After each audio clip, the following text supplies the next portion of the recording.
Bom dia, olá. Hoje é dia 8 de fevereiro de 2019, uma sexta-feira.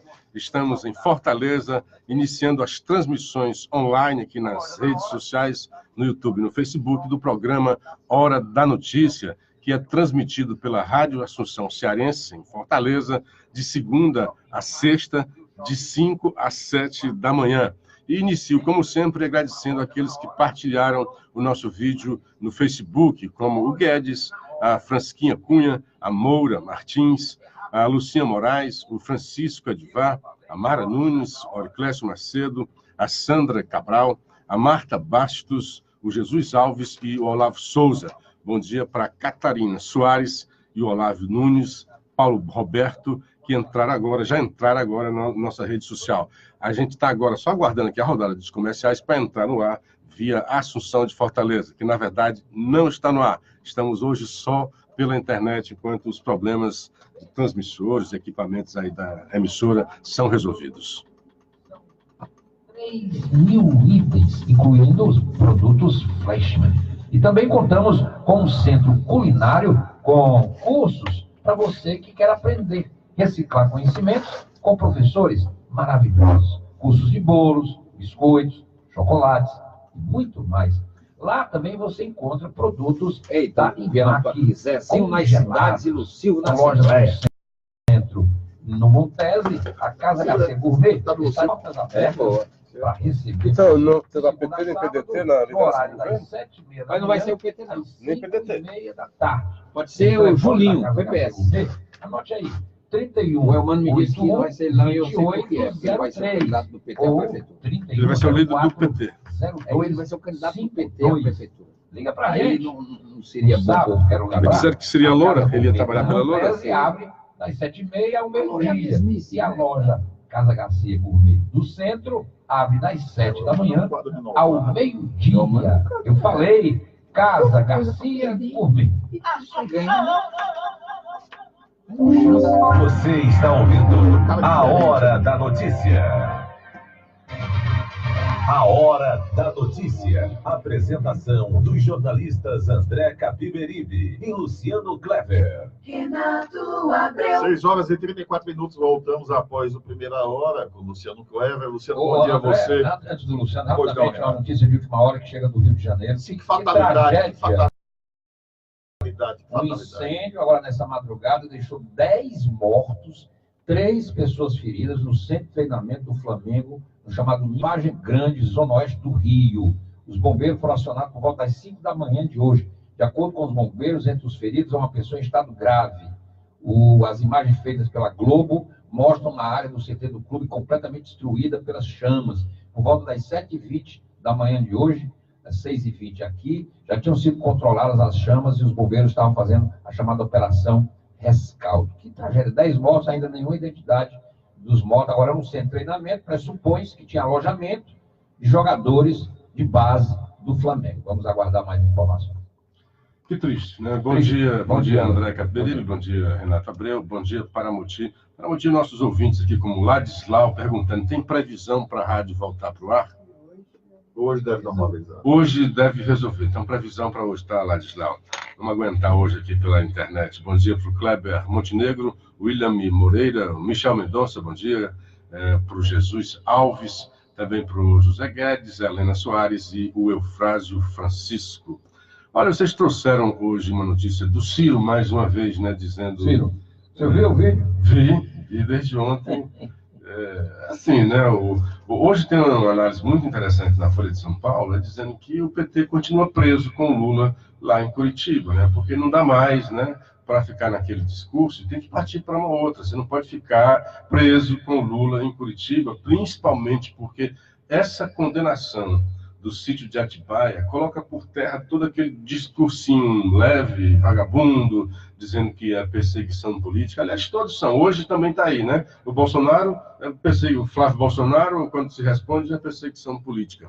Hoje saiu também uma condenação do ex-prefeito, ex-deputado Manuel Santana, professor Santana, lá do Juazeiro, condenado de novo, mesmo discurso, perseguição. política, né? Então, há uma enormidade de provas em relação ao sítio de Atibaia. Não tem mais como dizer que não tem prova, porque é cegueira, não, achar que ali não tem prova. Lula fez sua obstrução de justiça, o Palocci está denunciando. Tanto que hoje a defesa está se concentrando em aspectos processualísticos, né? Dizendo, não deveria ter sido com o Moro, tinha que ter sido outro juiz. Já não se dá mais ao trabalho de dizer que o Lula não tem culpa no cartório. Culpa tem, está comprovado. Ele visitava, ele se apossou do sítio, né? Ele estava mais tempo no sítio do que os donos formais. Então, o sítio era realmente dele, embora não fosse em seu nome. Então, está aí o Lula, o Ciro, dizendo, olha, eu sou limpo, quando disser que deve ser corrupto. Não, corrupto mesmo que está provado, comprovado, é o Lula. Tanto que está preso, está reincidente, né? Já é a segunda condenação. Tem outra aí nas biqueiras, são 3 processos na Lava Jato, 2 deles já finalizados, pelo menos, já com condenação. Tem mais um aí, que é o do Instituto Lula, e mais um outro tanto que a gente até citou ontem aqui. E hoje, como o Renato acaba de dizer, tem novidades, né? Que o Lula fez obstrução de justiça, o Lula soube com antecedência de ações da Polícia Federal, que a Clara Ante e o Okamoto, né? Okamoto também esconderam documentos para não incriminar o Lula. Então, isso é mais um crime que até então não estava dentro do rol de crimes de Lula. Tinha um desses que estava, que ainda não foi recebido ainda a acusação, que é quando a Dilma o convidou para ser ministro, que também se caracteriza como obstrução de justiça. Mas esse é muito mais claro sobre a obstrução, porque Lula soube, foi informado de dentro da operação da Polícia Federal. Tem que ver aí quem era o ministro da Justiça na época, porque todos os ministros da Justiça do Lula pousaram de paladinos, né? Incluindo o Zé Cardoso, que agora é advogado de alguns petistas que estão encalacrados aí na Lava Jato. Então, eles souberam com antecedência, avisaram ao Lula, e dona Clara Ante e o senhor Okamoto atuaram para esconder crimes, para esconder documentos que incriminariam o Lula. Pois bem, o contraponto ao que está falando o Ciro está hoje no painel da Folha de São Paulo, dizendo gênio bom, né? Tem aquela dupla que não fala policial bom, policial ruim. Gênio bom. O senador Cid Gomes, PDT Ceará, fechou a semana no Congresso, atuando na direção oposta. O irmão Ciro atirou nesta quinta, quando bradou em uma reunião da UNE que está solto enquanto Lula permanece preso. Um dia antes, Cid falou com petistas em Brasília no sentido de uma reaproximação. Mas a reaproximação legislativa é diferente. O Cid é um senador, o Ciro não tem mandato. Então, o que o Ciro está fazendo é colocando o PDT como uma referência de alternativa de terceira via nas futuras eleições e não mais atrelada ao projeto do PT. Mas quando eu falo em reaproximação, é porque o próprio Ciro tinha dado um chega para lá no PT, quando isolou na oposição. O Ciro disse que não quer mais acompanhar o PT. Exatamente para dizer que a referência agora de oposição é o PDT. É tanto que chamou para si o PCdoB, tentou o PSB, tinha ido, agora voltou para o PT. Então, eu não sei se a partir da eleição do Alcolumbre, o Cid está reavaliando o seu posicionamento dentro do Congresso, que ele perdeu um pouco de espaço a partir daí. Né? Ele começou a perder um pouco de protagonismo, na verdade. Né? Na reta final, como ele não assumiu a candidatura do Alcolumbre, ele ficou um pouco de lado da articulação vitoriosa. Tanto é verdade que o PDT não pegou nenhuma posição de destaque na mesa. O PDT não pegou uma posição absolutamente secundária. Foi para a mesa com posição de destaque, foram quem assumiram a candidatura do Alcolumbre. Isso é da política, não é? Quer dizer, o cara montou a mesa com os aliados dele, inclusive o PSDB, que pegou a primeira vice. A Tebet, que rachou o MDB e quebrou no meio o MDB e esvaziou a tentativa do Calheiros, do Renan Calheiros, daquele pilantra de Alagoas, ela também vai ser beneficiada com a presidência da CCJ.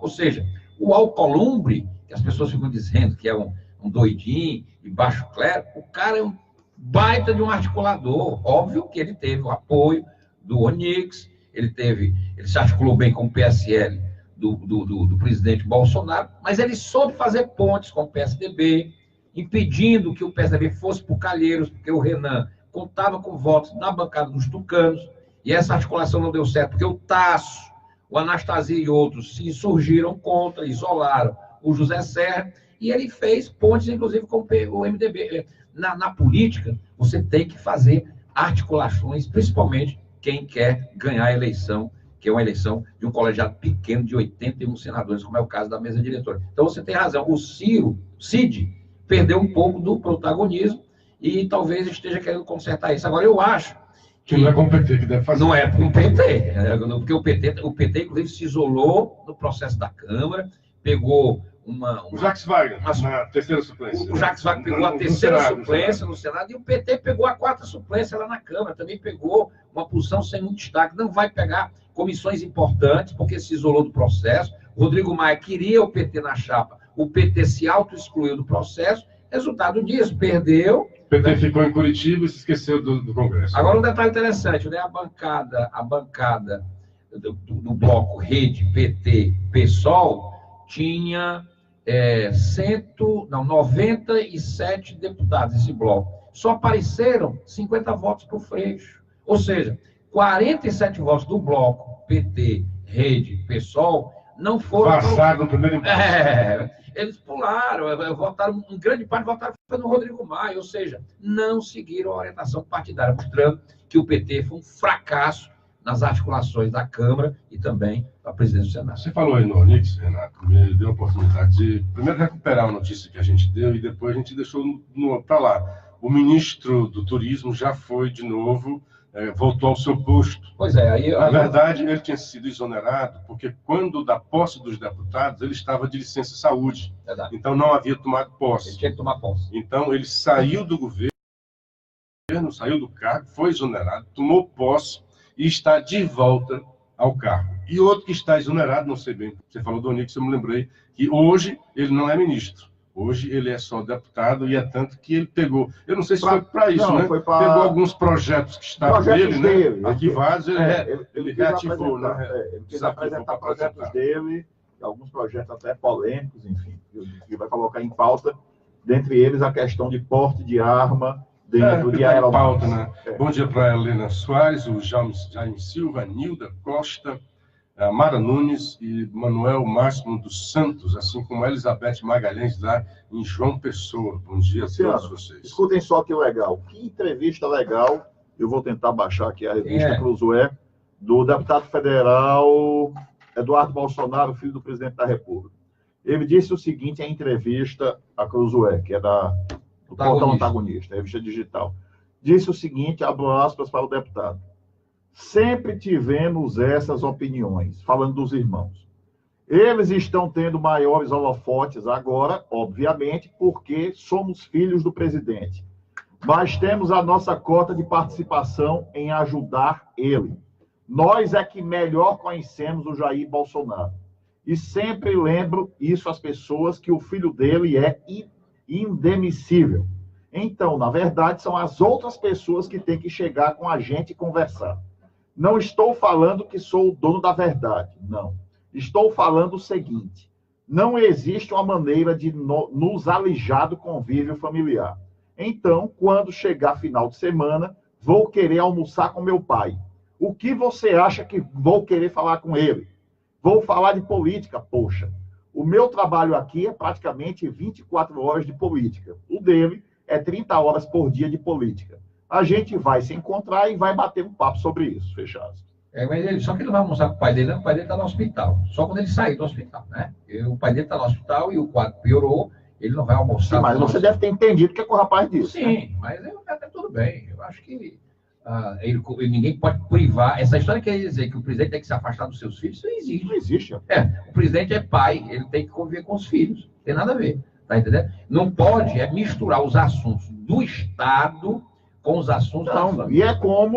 E é como ele disse, vai por água abaixo esse negócio de perseguição política. É como ele disse, faz parte do jogo, faz parte do holofote. Tá certo isso. Faz parte do holofote. Eu queria destacar aqui, porque o Luciano começou tocando a questão do saca-trapa lá, do presidiário, e eu disse mais cedo, André, não tinha visto o editorial da Folha, que o caso do Lula era página virada, vira essa página, foi o que o Ciro veio disse para o pessoal da UNE lá, o pessoal do PT e do PCdoB. Vamos vir essa página, ninguém pode ficar prisioneiro desse negócio, não. O Lula está preso, babaca. A Folha, e aí é importante isso, né? Porque a Folha, no segundo turno, ela fez praticamente a campanha do poste do PT contra o Bolsonaro. A Folha também já trata o Lula como página virada. No editorial de hoje, o jornal diz: a sentença da juíza Gabriela Hatz, que determinou 12 anos e 11 meses de reclusão para o ex-presidente, de certo, não tem o mesmo impacto político das condenações relacionadas ao famigerado apartamento triplex do Guarujá, que foi a primeira, né? Agora, você pegou lá pelo 5º parágrafo já, né? É. O resumo que eles fazem, você continua, se me perdoe, o título é O Ocaso de Lula. O resumo: nova condenação do ex-presidente por corrupção, agora relacionada ao sítio de Atibaia, acentua sua derrocada e o ridículo das teses persecutórias. Pois é, e aí a Folha diz: agora seu ocaso apenas fica mais evidente. Não pode restar dúvida a esta altura de que o governo Lula patrocinou um gigantesco esquema de corrupção, em particular na Petrobras, baseado em superfaturamentos e propinas pagas por empreiteiras. Tampouco faltam provas das relações promíscuas entre o ex-mandatário e as empresas. Sempre será possível discutir aspectos técnicos de cada decisão dos magistrados. E a análise dos processos ainda tem longo caminho à frente do judiciário. Mas avançam no ridículo, entretanto, as teses que atribuem à mera perseguição política, a triste derrocada de um dos líderes populares mais importantes da história do país. Conviria ao PT e a seus satélites buscar uma pauta mais substantiva que a defesa cega do cacique inelegível. Essa é uma página a ser virada na agenda nacional. Aliás, eu vou mais além que a Folha. Essa página já foi virada, porque o eleitorado já virou essa página quando elegeu o Bolsonaro e já priorizou a pauta da economia, aliás, a pauta da reforma. A Folha se alinhou hoje, por exemplo, o artigo do Hélio Schwartzman o PT precisa superar Lula. Aí o do Bruno Bogossian é a esquerda desintegrada. E tem um maravilhoso, que é uma análise, né? Que ele, depois das matérias todas, de fora Lula, tal, etc., né? Aí vem o Igor Jolou, né? Costuma fazer análise. Em vez de se renovar, PT está trancado com seu líder em Curitiba, né? Tá na mesma Dois grade. parágrafos.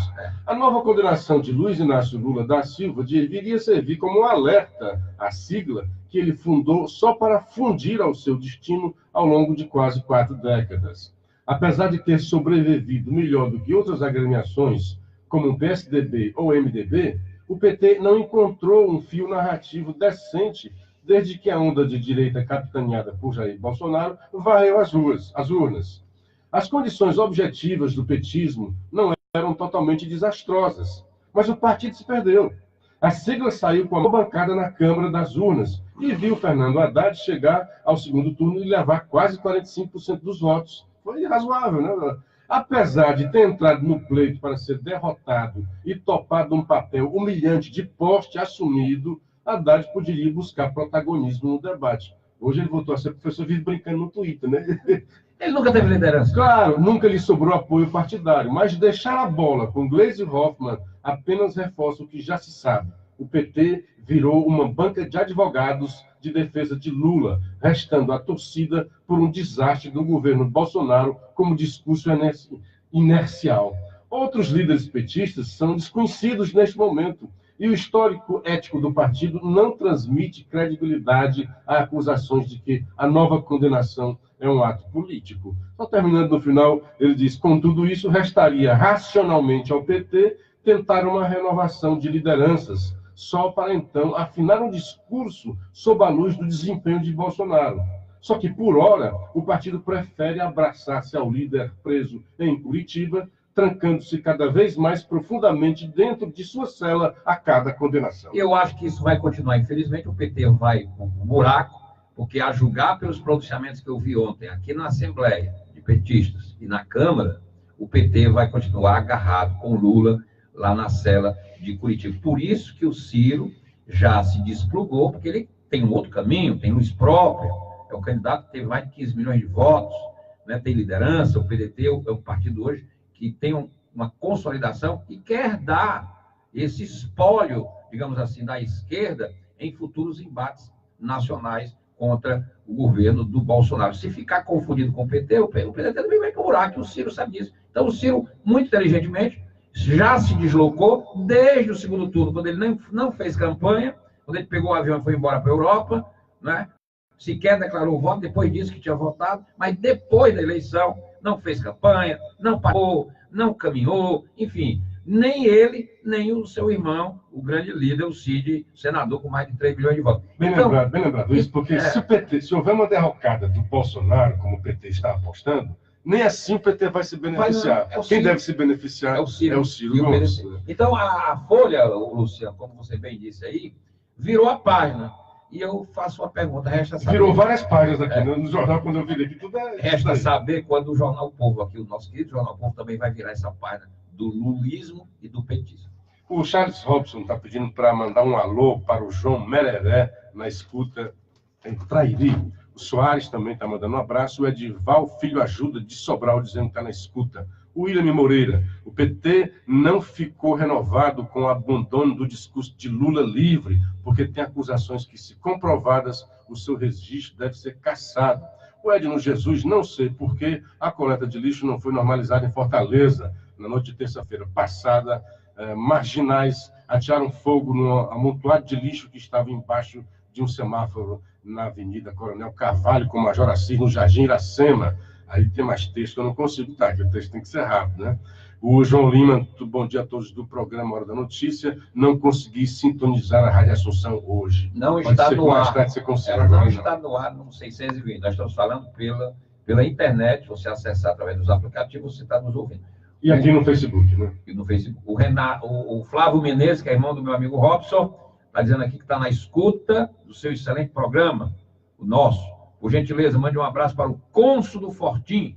Um abraço. Reginaldo Antunes. Ele está informando aqui que o Reginaldo Antunes, que é o ouvinte cativo nosso, sofreu um AVC, mas está bem, em boa recuperação no HGF. E a gente faz aqui os votos de pronto restabelecimento ao cônsul do Fortim, o Reginaldo Antunes, nosso ouvinte, assim como o Flávio Menezes, que é irmão do grande Robson Menezes. E, Luciano, sai hoje o substituto do Sérgio Moro, o TRF4, deve confirmar o nome do juiz federal Luiz Antônio Bonato, que é natural do Paraná, da de Curitiba, e ele deve ser anunciado no cargo pelo critério de tempo de serviço. 25 candidatos se inscreveram e ele era o mais antigo. Ele vai ser consolidado e, a partir do momento que ele for devidamente anunciado hoje pelo TRF4, ele assume a vara de Curitiba em substituição à juíza Gabriela Hatz, que até então estava respondendo, e, portanto, todos os atos dela são lícitos, ilegais e reconhecidos juridicamente. A partir de agora,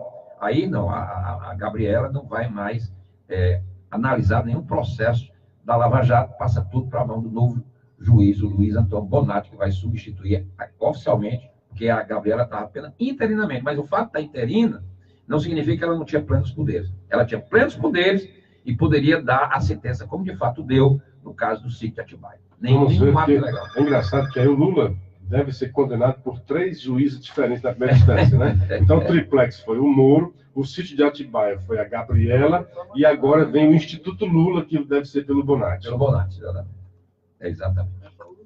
Matéria de hoje, no Jornal Povo, o Ministério Público do Ceará recebe denúncias de maus tratos, mas nenhuma foi confirmada. Lembra daquelas conversas que a gente tinha aqui do Demitri? Aliás, o Demitri teve a oportunidade de entrevistar o Jornal Povo, entrevistar o secretário, e não fez essas perguntas incisivas cujas acusações o Demitri fazia na sua coluna, que ele passava lá na coluna do Eliomar. E hoje tem uma matéria, a capa inteira, está lá, o próprio Ministério Público dizendo que foi lá, teve realmente muitas denúncias e não encontrou nada, né? E a gente foi lá, a gente pesquisou, entrevistou um, entrevistou outro, não havia nada. Nós fizemos até fotografia de preso com as costas nuas para provar que não tinha nada, né? Aí, para o promotor, o ambiente no sistema é salubre. Olha a diferença que já está acontecendo lá, né? Antes, disse Gesteira, que é o promotor, né? A sujeira das celas escondia ilícitos como drogas, celulares, serras e até mesmo túneis. Em xadrezes poluídos, a gente evita entrar. Ninguém gosta de mau cheiro. E não havia vistoria. Agora, o chão e as paredes das celas estão lavados, banheiros desentupidos, tudo limpo, observa. Então, o que o secretário está fazendo, com toda a venha aí. E é de novo quem vai dizer que não, mas tem problema, é de novo aquela moça que é presidente do Conselho Penitenciário, que desde a primeira hora se insurgiu, achou que o Mauro devia ter cuidado, parcimônia no que está acontecendo. Aí o promotor diz que o que causa estranheza, né? Olha lá, o promotor defende que a doutrina adotada pelo secretário Mauro Albuquerque está prevista na Lei de Execução Penal. Quer dizer, corrobora tudo aquilo que o secretário vem dizendo. O que nós estamos fazendo é tudo dentro da lei. Quem faz coisa fora da lei é marginal, por isso não, a margem da lei. E consiste em vistorias e revistas permanentes nas celas e nos presos. Aí, aspas, o que é que vai dizer agora o promotor? O que causa estranheza é que o Estado do Ceará, e eu me considero parte do Estado, parte do problema e da solução, não tenha aplicado isso desde sempre. São técnicas previstas nos manuais da ONU, são antipáticas, mas são corretas. Então, essa é uma postura interessante. Primeiro, ele reconhece que faz parte do problema e também da solução. E antes ele era o problema, e agora ele está elogiando a solução. E esta solução veio com a nova postura do governador Camilo Santana e com a entrada do secretário Mauro, dizendo que vai fazer cumprir a lei e que celas, né, o sistema presidenciário vai deixar de ser spa para ser realmente punição para os bandidos. E quando eu falei da moça, é a senhora Ruth Leite Vieira, que está cobrando mais transparência nos procedimentos adotados pela SAP. SAP é a Secretaria de Assuntos para Presídios, né? Segundo a advogada, apesar de não confirmadas denúncias recebidas, há lentidão no retorno das demandas enviadas à Secretaria. Então, se o problema é só lentidão no retorno das suas demandas, presidente, está indo muito correto, né? Ela coloca aspas para ela. A gente se ressente da falta de condições de inspeção e transparência, no sentido de que os nossos questionamentos sejam respondidos com brevidade. Às vezes tem que estar fazendo outra coisa, né, senhora? Tivemos cortado, inclusive, a viatura oficial. É o carro que ela está cobrando, ela quer o carro de volta, né? E o secretário disse que vai devolver, mas a gente tem que resolver burocráticos. Ô, Luciano, tem uma informação aqui que eu acho relevante, inclusive porque ontem o presidente da Câmara esteve aqui no Ceará, ele está fazendo um périplo pelo... Maia. É o Maia. Ele conversou com o governador Camilo, que está pedindo apoio dos governadores. E ontem surgiu uma informação de que o próprio Maia está convencido de que o melhor nome para presidir a comissão especial que vai fazer a primeira avaliação do projeto da reforma da Previdência é o deputado federal Mauro Filho, do PDT. O Mauro Filho é um economista, tem doutorado em economia, é um homem competente e um detalhe interessante. Destacou-se na campanha. Destacou, ele se debruçou nesse projeto de reforma da Previdência já há muito. É dele o projeto de reforma que, inclusive, chamou a atenção dos próprios técnicos do governo, tanto é que ele foi lá no Ministério da Economia apresentar o projeto que o Ciro Gomes defendeu na campanha.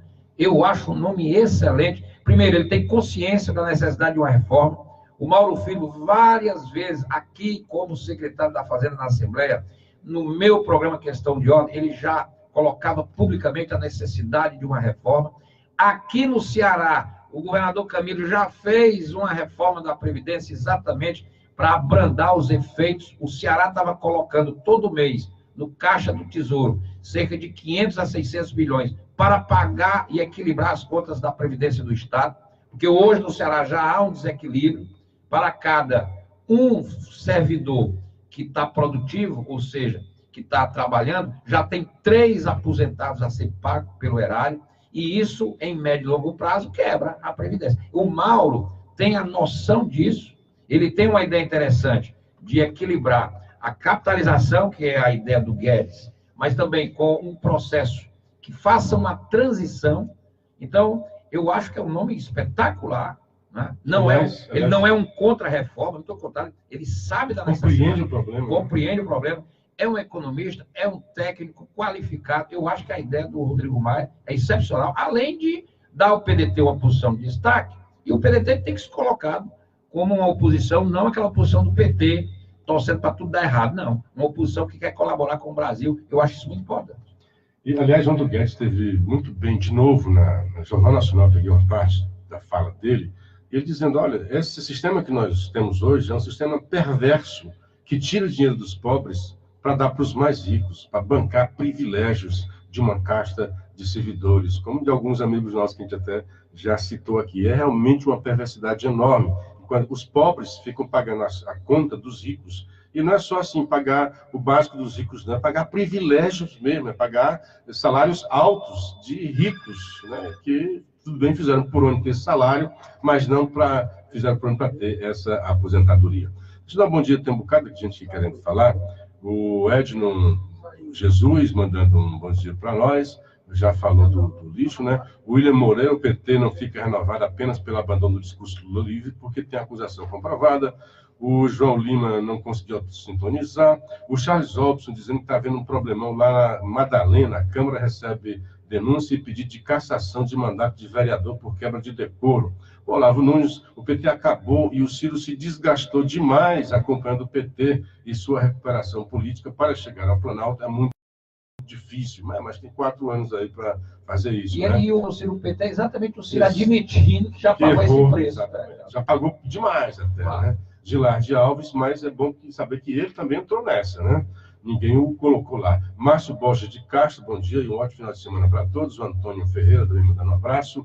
Francisco Moreira, um bom dia para todos os ouvintes e um excelente final de semana. O Roberto Eloy, dizendo, Luciano, bom dia. O viaduto da BR-020 com BR-222 continua interditado e está um caos. Isso é uma vergonha há quase 2 meses. O viaduto que sofreu lá o atentado, né? O Expedito Boto de Sobral mandando um bom dia, um bom fim de semana para todos nós.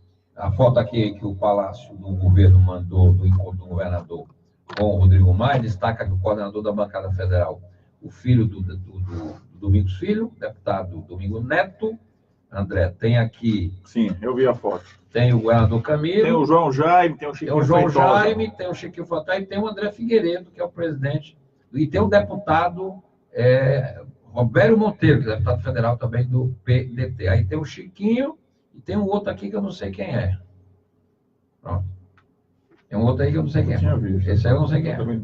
Os outros eu identifiquei, que é o Chiquinho Feitosa, o Roberto Monteiro, o André Figueiredo, o Domingos Neto e o governador Camilo e, evidentemente, o Rodrigo Maia, que está fazendo esses contatos. Eu acho isso muito importante, que o presidente da Câmara, porque ontem o deputado André Figueiredo deu uma declaração muito interessante. Eu acho que essas posturas é que somam, sabe? O André é o líder do PDT na Câmara. Ontem o governo definiu que a reforma da Previdência ela vai tramitar como uma nova PEC. Não tinha nenhum deputado federal do PT, não. Não. Para isso, o que é que o André disse? É importante que ela tramite normal, porque assim não vai haver obstrução. Quer dizer, a casa sente que o país precisa da reforma. Claro e evidente, nós estamos numa democracia, a Câmara vai debater, propostas de emendas vão surgir, evidentemente, e isso vai para o voto da Câmara e depois vai para o Senado. Mas o que eu acho importante é que as lideranças dos grandes partidos que estão pensando no Brasil, e aí eu não boto o PT, porque eu acho que o PT, nesse momento, não pensa no Brasil, só pensa no quanto pior, melhor, que a prática petista, lamentavelmente, não de todos os petistas, mas da bancada que está lá em Brasília é essa. Não é, por exemplo, do governador aqui, que é do PT, mas pensa a coisa de uma forma macro. Mas, enfim, mas o PT vai ficar isolado, e eu não tenho nenhuma dúvida que vai se construir uma boa proposta. Eu fiquei muito feliz quando eu vi essa posição do André Figueiredo, dizendo que o PDT vai respeitar a transmissão, evidentemente que vai procurar emendar no que achar que deve ser emendado. O Mauro Filho, como presidente da comissão especial, sinaliza bom senso, um cara sério, um cara que conhece, um cara que entende do assunto e que pensa magnamente também no país. Eu acho que começou bem. Agora, vai demorar um pouquinho? Vai, porque faz parte. São 2 votações na Câmara, depois 2 votações no Senado. É o que exige a Constituição, não pode ser diferente, não pode ser uma canetada. Então, o importante é que ela saia daqui, talvez para o meio do ano, mais tardar, setembro e outubro desse ano. O Brasil precisa dessa reforma. E tem pressa. Bom dia para quem acessou a gente aqui pelo WhatsApp 9616-1470, que, aliás, é o canal para quem quiser fazer parte do grupo de ouvintes do Hora da Notícia. 9616-1470. Bom dia para o Joé de Paiva, o Domingos Neto, o Francisco Ludilberto, o Luiz Roberto, do Conjunto, e o Fernando Feijó, do Papicu.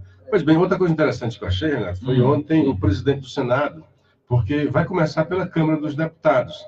E ele está dizendo que... O Senado é a casa revisora. Mas ele está dizendo assim, mas às vezes alguns projetos têm iniciativa lá pelo Senado, quando é iniciativa do próprio algum senador, né? Aí depois parte para a Câmara e volta, tem aquele ida e volta quando tem alterações. Então, o que ele está dizendo é que os senadores não querem esperar a tramitação. Enquanto estiver tramitando na Câmara dos Deputados, os senadores já vão estar discutindo alguns aspectos que ele toma conhecimento. Isso para quando chegar no Senado, eles já estão amadurecidos o suficiente para agilizar a aprovação do processo. Né? Cria-se uma comissão mista, presidida por um deputado federal, no caso Mauro Filho, mas integrada por senadores. Então, essa comissão mista começa a discutir o projeto da reforma. Aí, inicialmente... É interessante, eu não sei assim, quais são as condições para criar essa comissão mista, né? Mas a ideia é interessante, para agilizar, né? Cria uma comissão mista, os senadores e deputados participam. Sessão conjunta. Sessão conjunta. Na hora de votar, vota primeiro na Câmara e depois vai para o Senado. Eu acho que tem um problema. Os senadores são legítimos também, que foram votados e tem que participar. Eu acho que a ideia é tão boa, né? Que deve ter algum impedimento ritualístico, regimental. Aí eu não posso... Senão alguém já teria proposto, porque a ideia é muito boa para agilizar. A gente tem pressa. A comissão especial presidida pelo Mauro, que vai para a Câmara, seja mista, participa também senadores. Aí, na hora de votar, claro, vota primeiro na Câmara e depois vai para o Senado. Mas os senadores já começam a participar do debate. Então, logo a reforma chega. Eu acho que a ideia é o presidente do Senado já está dizendo que os senadores vão discutir, mesmo quando o projeto esteja tramitando apenas lá na Câmara. Aí o Renato diz, puxa, podia ter uma comissão conjunta que já faz as discussões simultaneamente, né? Exatamente. Então, eu acho que o caminho é esse. Os senadores têm que participar mesmo também, para não ficar esperando. Mas se quiser, tem como. Já que o presidente do Senado não vai jogar contra o governo, nem o presidente da Câmara não vai jogar contra o governo. E nem contra o país. Nem contra o país. E o regimento permite quase tudo. Essa reforma, fosse quem fosse o eleito, ela teria que sair. Então, não tem mais... O resto é demagogia. Não tem mais essa de dizer que a reforma não é necessária. Ao contrário. Ela é necessária e urgente. Agora, entre ter que sair o presidente do Senado pautar e o presidente da Câmara, são outros 500. Se fosse o Renan, o buraco era mais embaixo. Não, o Renan ia ser um entrave. Por isso que o Renan não podia ter vencido a eleição para a presidência do Senado. Renan, rapaz, é um grande picaretão da política. Eu não me alinho a esse pensamento de vocês. Eu acho que ele já estava convencido. Bom dia para Flavinha Cavalcante. Ele já estava também convencido de que essa pauta é urgente e necessária. Talvez o entrave que ele fosse fazer é naquelas leis lá do Sérgio Moro. Ele iria, ao contrário, sabe? Ele ia se escanchar em cima da reforma da Previdência, iria dizer que a prioridade era a Previdência, que não deveria ser discutido isso agora, que se houvesse essa discussão agora, porque tem até algumas vozes se levantando dizendo isso, né? Que se for haver uma discussão simultânea vai atrasar a Previdência, e o que importa hoje é a Previdência. Eu acho que ele iria por aí. Iria, na verdade, era usar a Previdência como um escudo para rebater tudo que viesse do Moro e para tentar abafar a Lava Jato e alguns processos também que ele tem que responder. Luciano, o que a gente temia aconteceu. Os bombeiros confirmam que os 13 mortos, o que pegou fogo foi o alojamento onde estavam jogadores de base do Flamengo e estavam dormindo.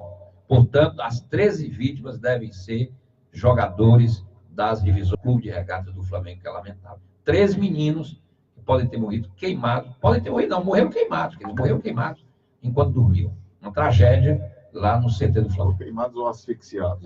Alguém acordou no meio da fumaça e morreu asfixiado.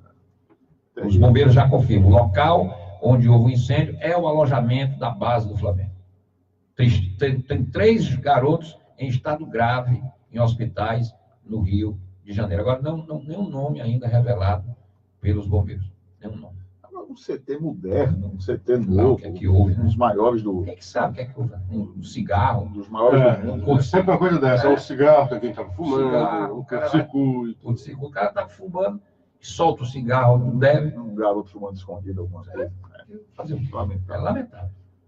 É isso aí. Lamentável. Mas um dia quando eu estava no seminário, um colega acordou com o colchão pegando fogo. Ele era fumante, foi dormir fumando, não sei o que aconteceu, o colchão pegou fogo. Não teve, ele acordou logo, né, com o negócio lá e jogou fora o A colchão. gente pensa que isso é coisa do outro mundo, isso é uma loucura. Eu era menino, adolescente, Uma papai. vez aconteceu comigo, eu dormi, mas eu dormi com um copo de vinho. E dormi, o copo de vinho caiu por cima de mim. Pois é, se você Aí eu fumasse, acordei então imagina, com vinho. se você fumasse, você podia estar com um cigarro no dedo e acabar dormitando, né? Isso aconteceu com meu pai. Papai tinha um péssimo hábito de fumar, infelizmente morreu até por causa do cigarro. E uma vez fumando deitado na cama, cochilou e caiu e enfim. A guimba caiu e vai. Um princípio lá de queima no colchão, de fogo no colchão. Graças a Deus, nada mais grave. Agora, mas o que mostra o risco que esse tipo de prática, enfim, cigarro já derrubou o avião, né? Cigarro mata. Cigarro mata. Cigarro já derrubou o avião. Literalmente, cigarro mata.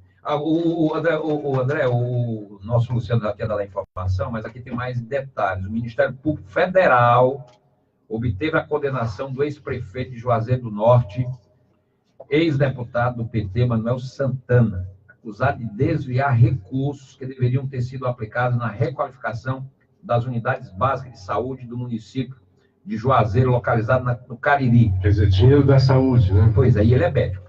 Pela decisão da Justiça Federal, o ex-gestor terá que pagar multa, além de perder os direitos políticos por 4 anos e o cargo público efetivo de médico ocupado do Ministério da Saúde. Além dele, também foi condenado a pagamento de multas e perda de direitos políticos o ex-secretário de Saúde de Juazeiro, Antônio Bonaparte de Santana. Segundo a ação de improbidade administrativa que resultou na sentença, constatou-se que em 2011 foi realizada uma transferência de 378 mil para o Fundo Municipal de Saúde de Juazeiro, montante que deveria ter sido destinado ao financiamento de reformas em unidades básicas de saúde de Juazeiro.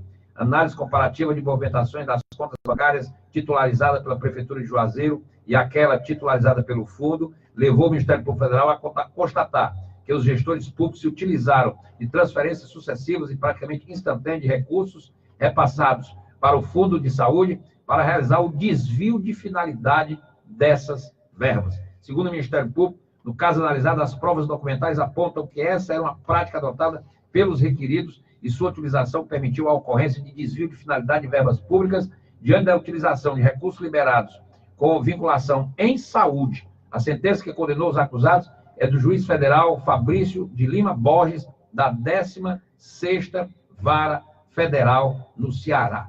Agora um detalhe, a taxa de mortalidade infantil média lá em Juazeiro é de 12,2 para 1.000 nascidos vivos, ou seja, a cidade tem problemas e o sujeito ainda desvia dinheiro da saúde.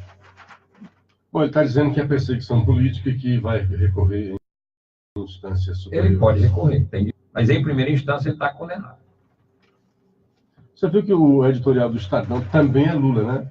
O título é Mais 12 anos de cadeia. Lula da Silva não desiste. É a primeira frase do editorial, né? Condenado pela segunda vez por corrupção e lavagem de dinheiro, o ex-presidente da República continua a se dizer vítima de perseguição política. Com isso, quer fazer crer que todos os magistrados que decidiram contra ele na 13ª Vara de Justiça Federal de Curitiba, no Tribunal Regional Federal da 4ª Região, no Superior Tribunal de Justiça e no Supremo Tribunal Federal estão mancomunados junto com a imprensa, o mercado e os poderosos do Brasil e de fora, para apagar a lembrança de Lula na memória do povo pobre e trabalhador do Brasil, conforme diz uma nota oficial do PT, que ele continua contra. O PT acha que o povo está pobre preso junto com Lula. O PT acha que o povo pobre do Brasil também é pobre, mas também é burro. É babaca, né? E não é não, viu? É pobre, mas é pobre, trabalha e tem dignidade. E não é burro, não é otário, não é imbecil para ficar acreditando mais nessas baboseiras do PT. O Edmar Cordeiro está lembrando que o Ciro Gomes tem que se decidir onde quer jogar. Na direita, na esquerda, centro, ou vai ficar só no ataque? Vai ser no centro-esquerda. Um bom dia para a Solange Mesquita, de Santa Quitéria, e para o nosso querido colega José Leomar Souza, dizendo que a equipe é show. Show é você, Leomar. André, eu estou vendo aqui as fotos, não tinha nenhum deputado federal do PT, não, viu? Na reunião lá no gabinete do governador. Do PT só o governador, né? Só o governador. E o Guimarães? Estou dizendo que não tinha nenhum do PT. E a Luiziane? Também não. E o Cirilo? Também não. Esse povo estava onde? Eu não sei. Estava aqui o Chiquinho Feitosa, o João Jaime, grande João Jaime, Sim. o André Figueiredo, que é o líder do PDT. Ah, cara, então era o DEM. Ah, não, porque tem o André, né? Porque O André eu ia dizer que era só o DEM que estava Não, reunido. e o né? Domingos Neto é do PSD, está aqui também o Ou Domingos seja, Neto. tirando o André... Roberto Monteiro do PDT, deputado federal. Realmente. Mauro Filho está Ah, o aqui. Mauro Filho tá. Mauro Filho Mauro está Filho tá. aqui. Mauro Filho tá. Não tinha ninguém do PT, não. Realmente, o que fazia o povo do PT? Dormindo por aí, certo? Só pode. Dorme demais. Eu não quiser prestigiar o deputado golpista do DEM. Né? É golpista, mas não foi eleito. Mas não Primeiro sabe que era turno. golpista, Rodrigo Maia? O PT não aceita mais perder eleição, não. É quando perde eleição é golpe. Agora. A falar em golpe, o Ciro disse uma frase que ela é emblemática. Diz, olha, eu sempre achei que era ruim esse negócio, a condenação do Lula, mas ele aceitou os recursos. Então, se o Lula... Ele tem que definir o Lula, né? Não é Ou ele preso para... político, não é Porque preso se é preso político, o que é que eu faria preso político? Olha, eu não vou entrar nessa. Essa condenação é injusta e eu não vou recorrer a nada. Vou recorrer, se o caso, para a ONU, para outros organismos, mas no Brasil eu não vou recorrer porque eu sou preso político. Na hora em que ele Mas recorre, usa todas as chincanas. e usa todos os tipos de recursos, quando das bancas mais caras do Brasil, ele está legitimando tudo que é feito contra ele. Tem que aceitar, seja a condenação, seja a absolvição. Então, ele, como bem lembrou o Ciro, com outras palavras, né, com poucas palavras, o Lula aceitou os recursos. Porque se ele quer ser um preso político, ele tem que ficar na trincheira e se colocar como tal. Né? Eu sou preso político, não quero nada do Estado brasileiro, porque o Estado brasileiro está me fazendo uma perseguição política. Não posso, dentro do Estado, fazer nenhum recurso, porque o recurso que eu fizer vai cair na vala da perseguição. Mas não, ele fez todos os recursos possíveis, legitimando o sistema jurídico que ele acusa de o perseguir. Muito bem, saiu hoje a programação do pré-carnaval de Fortaleza no final de semana. Diga aí, E diga aí. domingo, deixa eu ver aqui. Hoje é sexta, né? Hoje é Até Hoje é meia-noite. sexta, Tem sexta-feira. Praça Ferreira, Bloco Luxo da Aldeia, 6 da tarde. Hoje é sexta. Mercado dos Peões é o Bloco Sandy Júnior. Praça João Gentil, ali na Gentilândia. Tambor das Marias, Pedro Falcão e Sertônica, Cuca Mudubim. Os Papos, Amor de Carnaval. Cuca Jaranguçu, Banda Bregaria, Pimenta Malagueta, 7 da noite. Lá na Praça da Gentilândia, também à noite. Aí vem mais. Amanhã, sábado, Praça Ferreira. Bloco concentra, mas não sai. Esse bloco é bom. 6 da tarde, lá na Praça Ferreira. Grande Shopping, Bloco Sandy Júnior. Na Praça da Alimentação do Grande Shopping, Messejana. Colosso Fortaleza, Bloquinho de Verão. Lá no Shopping Guatemi. Terminal Marítimo de Passageiro. Tá aí, André. O Terminal Marítimo, para que serve? Também serve para carnaval. Norte Shopping, Batuque do Nortão, Aterro da Praia de Iracema, Afoxé, Amoriçá, Odeiça, amanhã. Bloco Baqueta, essa Baqueta que é uma menina minha, Bloco Unido da Cachorra. É muito simpático esse bloco aí da Baqueta. Não, as mulheres são lindas, eu gosto de sair atrás daquelas baquetas. É 6 da tarde amanhã. Aí vem Mercado do Peão amanhã, DJ, Adriano, Brasil, Mocinha, o Spy, se não enche, que é do nosso amigo Dilson Pinheiro, amanhã, 6 da tarde. Se não enche. Se não enche, é do nosso amigo Dilson. Lá na Mocinha, amanhã, 6 da tarde. Na Gentilândia, tem o Bloco do Prazer, também amanhã, 6 da tarde. Lago do Tremembé, na Praia de Iracema, tem o Renato Black, também, às 5 da tarde, 5 às 21. Renato Black de volta, olha quanto Renato tempo. Black. Aí vamos lá, O domingo. Renato Black está na prefeitura, salvo Não, engano. esse é o Ricardo o Black. Ricardo Black, perdão. Renato Black da Black Band. Da Black Band. Domingo. Renato Black, Mercado da Aerolândia, 5 da tarde, 5 às 8 da noite. Passeio público, Banda Aquarela, 9 da manhã. O Raimundo do Queijo, 10 da manhã às 3 da tarde, lá no Raimundo do Queijo. Grande Raimundo do Queijo. Vai ter a Samba delas e o Ale Eloy. Viu, Adriano? Tá aí, Adriano. De 10 às 3 da tarde amanhã no Raimundo do Queijo. Domingo. O André disse que vai para lá. Se o André for, eu vou. 7h20. Dona Fátima Garcia está dizendo que o PT, PSOL, PCdoB não são mais partidos políticos. São braços do crime organizado na política. Olha, meu Deus. Parece mesmo. O Edinaldo Moreira Lima Moreira, bom dia, meu nome é Edinaldo, aqui de Fortaleza, parabéns pelo excelente programa. Auriclés Macedo lembra, Lula está preso, babaca. E Auriclés pergunta, Vajota está transmitindo a hora da notícia? Não sei, se está, não nos disseram, muita gente transmite nem avisa. Bom dia para a querida Regina Sena. e também para o Motoca Almeida, que está aqui assistindo o programa pelo Facebook. O Olavo do Vila Velha diz assim, Renato, diga aí, quem vota no PT não é o pobre, não. É o ignorante. O Olavo está mandando um recado. Isso. Não, mas ele está mandando. Não, tá, cada um manda o que quer. Cada um manda o que quer. O César Augusto manda parabéns a gente por ter, mesmo sendo apenas pela web, isso é respeito ao ouvinte. Obrigado, César Augusto. Nós realmente respeitamos os nossos ouvintes. Inclusive, nós temos milhares de ouvintes também na web, no Facebook. Por isso que a gente está aqui, embora a rádio não esteja no ar, no convencional do dial da 620. O bom da vida é que, graças a Deus, eu sou um defensor eterno do bom senso, da moderação. Eu acho que a sapiência geralmente está no meio do caminho. Prova disso é que vários eleitores do Bolsonaro em Fortaleza votaram no Camilo e vice-versa. É verdade. 7h22, eu recebo aqui um post aqui legal, o meu amigo Sávio Soares, que está comigo lá agora no Sinatra e Amigos, todas as segundas-feiras, contando as histórias do Sinatra. Um momento de charme no programa. E o Sávio mandou aqui uma foto, aqui, Renato, divulgue aí. Sinatra fazendo a barba antes das filmagens de Tony em Roma, 1967. Aí tem uma foto aqui, o Sinatra aqui, lá atrás o set de filmagem, e o Sinatra com um barbeadorzinho elétrico fazendo a barba. Legal, né? Até fazendo a barba o homem era charmoso. Um negócio impressionante, Sinatra. Tá bom. Não perdi a fleur. O Renato pelo Sinatra e o professor LG de Miranda Leão pelo Capablanca, Luciano. É verdade. Faz coisas de gente de cinema, né? É verdade. E cinema, muita gente. Rapaz, olha isso, é um charme, um cara de chapéu, fazendo a barba aqui. Né? Grande Sinatra. Eu estava, enquanto vocês falavam, eu terminei de ler o editorial maravilhoso do Estadão. Só o último parágrafo. Estadão né? é bom demais. Fechando. Diante desse monumento, que ele fala que a juíza diz que o Lula sabia das malfeitorias, sabia de tudo, que ele estava se beneficiando de um dinheiro fruto da roubalheira. Aí ele termina assim, finaliza assim o editorial. Diante desse monumento à corrupção chamado Petrolão, uma reforma modesta no sítio em Atibaia pôde soar apenas pitoresco, mas serve para simbolizar a pequenez moral dos envolvidos. Termina muito bem. Verdade. E essa pequenez moral é apenas nesse caso, que, na verdade, eu tenho a impressão de que, se você for juntar esses pequenos gestos criminosos, só demonstra que o Lula sempre foi um criminoso, que tinha certeza e a convicção que jamais seria apanhado, que tinha certeza e a convicção na impunidade, né? Porque achava ele, inclusive, que todos iriam protegê-lo, porque ele é o tuchão, ele é o big boss, e todos iriam guardar o silêncio até o túmulo, como fez, por exemplo, que está fazendo o João Vacari. O João Vacari segura o silêncio, está pagando lá, vai ficar preso uns 30 anos, e não entrega os segredos que comprometem o chefe. E o Lula achava que todos iam fazer assim, mas a conta deu errado, o Palocci não entregou.